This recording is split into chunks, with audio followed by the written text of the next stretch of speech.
Kementerian Intelijen Iran menerbitkan foto-foto dan dokumen rahasia dari dalam fasilitas nuklir Israel. Tanya dokumen rahasia Israel, mereka juga mengungkapkan dokumen-dokumen ilmuwan Amerika Serikat dan Barat.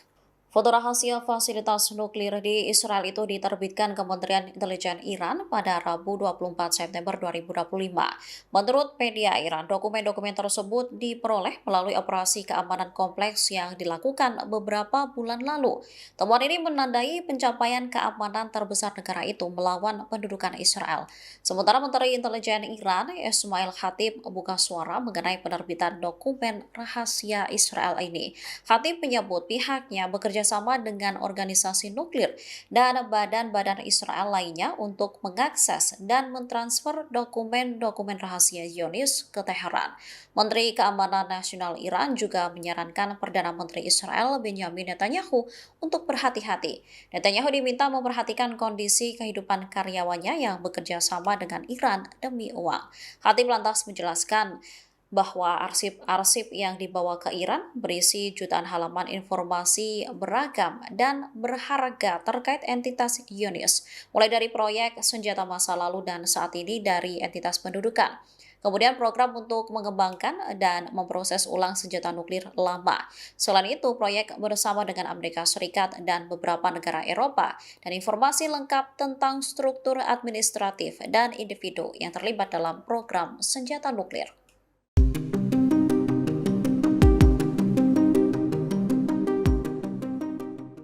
Jumlah tentara Israel yang terbunuh saat terlibat bentrok sengit dengan pasukan perlawanan Palestina kian bertambah. Mereka terbunuh karena tertembak hingga meledak di dalam tank. Pada Rabu 24 September 2025, media Israel melaporkan tewasnya seorang prajurit Zionis. Prajurit yang berasal dari Brigade Nahal ini tewas oleh penembak jitu Palestina di jalur Gaza. Mereka menggambarkan insiden tersebut sebagai insiden keamanan serius di jalur Gaza. Ia juga mencatat bahwa bentrokan kompleks telah terjadi malam sebelumnya di Gaza. Tentara pendudukan dikabarkan mengalami kesulitan dalam insiden itu. Terpisah, pasukan perlawanan juga mampu meledakkan kendaraan tempur militer rezim Zionis. Pasukan Brigade Al-Hassam awalnya mengintai pergerakan tank Israel. Tak berselang lama, kendaraan militer Zionis muncul di tengah gedung-gedung yang hancur. Tank tersebut selanjutnya diserang menggunakan rudal Al-Yasin 105 hingga meledak hebat. Penghancuran terhadap tank Merkava ini menjadi rangkaian operasi Tongkat Musa.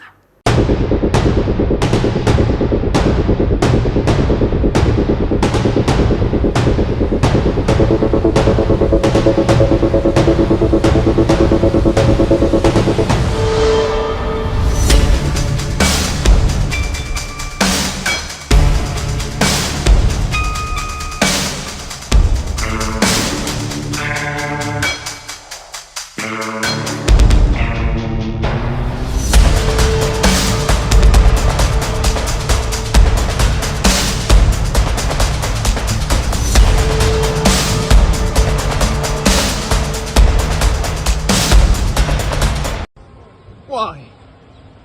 Yo! Pertahanan udara Israel gagal mencegat pesawat tak berawak yang diluncurkan pasukan perlawanan Yaman Houthi. Akibatnya puluhan warga sipil terluka terkena ledakan. Lebih dari 20 orang terluka pada Rabu 24 September 2025 malam setelah sebuah pesawat tak berawak yang diluncurkan oleh Houthi meledak di Eilat. Sebagian besar korban luka terkena pecahan peluru. Korban dievakuasi dengan 2 helikopter dan dirawat ke sejumlah rumah sakit di sana. Militer mengakui bahwa upaya untuk mencegat pesawat nirawak tersebut telah gagal. Padahal 2 rudal pencegat Iron Dome telah ditembakkan ke pesawat nirawak tersebut. Sirine juga telah berbunyi sebagai peringatan akan serangan sesuai protokol. Kini Angkatan Udara Israel meluncurkan penyelidikan atas kegagalan tersebut. Menurut penyelidikan awal, drone tersebut terdeteksi terlambat meskipun sirine masih dinyalakan untuk memperingatkan warga sipil. Kegagalan Iron Dome untuk menembak jatuh drone tersebut kemungkinan karena ia terbang rendah. Karena deteksi yang terlambat, militer Israel tidak memiliki cukup waktu untuk mengirimkan helikopter atau jet tempur untuk menembak jatuhnya. Perdana Menteri Israel Benjamin Netanyahu dilaporkan telah berangkat ke New York untuk menghadiri sidang umum PBB pada Rabu 24 September 2025. Netanyahu merencanakan dirinya bakal mengecam para pemimpin dunia yang mengakui Palestina. Pernyataan itu disampaikan Netanyahu kepada wartawan sebelum menaiki pesawatnya menuju ke New York. Adapun Netanyahu diagendakan bakal menyampaikan pidatonya di sidang umum PBB pada Jumat 25 September mendatang. Netanyahu menyoroti sikap negara-negara barat yang menyatakan mendukung pengakuan Palestina merdeka. Menurut Netanyahu, pengakuan terhadap negara Palestina merupakan kapitulasi yang memalukan. Netanyahu mengancam tidak akan ada negara Palestina yang terbentuk. Perdana Menteri Israel itu menuduh para pemimpin negara-negara barat telah memberikan hadiah besar kepada Hamas jika mengakui negara Palestina. Oleh karena itu, Netanyahu menegaskan bakal mengecam para pemimpin dunia yang mengakui negara Palestina ketika dirinya berpidato di sidang umum PBB. Pemerintah Italia dan Spanyol pasang badan seusai konvoi kemanusiaan global Sumut Flotilla diserang Israel. Italia dan Spanyol mengirimkan kapal perang militer untuk mengawal konvoi pengiriman bantuan kemanusiaan ke jalur Gaza lewat jalur laut. Sebelumnya, konvoi kemanusiaan tersebut diserang belasan drone di lepas pantai Yunani. Dalam kapal tersebut terdapat perwakilan dari 45 negara yang ingin mengirimkan bantuan makanan kepada penduduk Gaza. Armada Global Sumut menggunakan sekitar 50 kapal untuk mencoba menerobos blokade laut Israel di Gaza. Sejumlah aktivis hingga pengacara dari berbagai negara ikut dalam misi tersebut. Namun kapal-kapal Global Sumut itu diserang 12 pesawat tak berawak yang diterbangkan setiap malam. Tak berselang lama pasca insiden tersebut, Menteri Pertahanan Italia Guido Crosetto mengatakan pihaknya telah mengerahkan kapal perang milik Angkatan Laut. Kapal perang tersebut dikerahkan untuk mengawal armada Global Sumut. Di sisi lain, Spanyol juga mengirimkan kapal untuk membantu Global Sumut. Pemerintah Spanyol menegaskan keikutsertaan negaranya murni didorong oleh alasan kemanusiaan. Perdana Menteri Spanyol Pedro Sánchez mengatakan negaranya siap melakukan operasi penyelamatan jika situasi darurat kembali terjadi. Perdana Menteri Israel Benjamin Netanyahu digeruduk warganya sendiri saat berada di Bandara Ben Gurion, Tel Aviv pada Rabu 24 September. Netanyahu didemo ratusan warganya yang mendesak menghentikan perang dan pemulangan para tawanan. Massa mengibarkan bendera Israel di pintu masuk bandara. Menurut media setempat, para demonstran menyatakan penolakan mereka terhadap kebijakan Netanyahu. Ratusan pengunjuk rasa itu memadati Bandara Ben Gurion dan membawa foto-foto para tahanan yang belum dibebaskan dari Gaza. Beberapa pendemo juga membawa spanduk bertuliskan desakan penghentian perang. Keberangkatan Netanyahu ke New York untuk menghadiri sidang PBB itu diiringi ratusan pengunjuk rasa yang memprotes kebijakan Perdana Menteri Israel itu. Adapun Netanyahu berangkat ke New York untuk menghadiri sidang umum PBB. Sebelum berangkat, Netanyahu sempat mengatakan bahwa dirinya bakal mengecam para pemimpin dunia yang mengakui Palestina.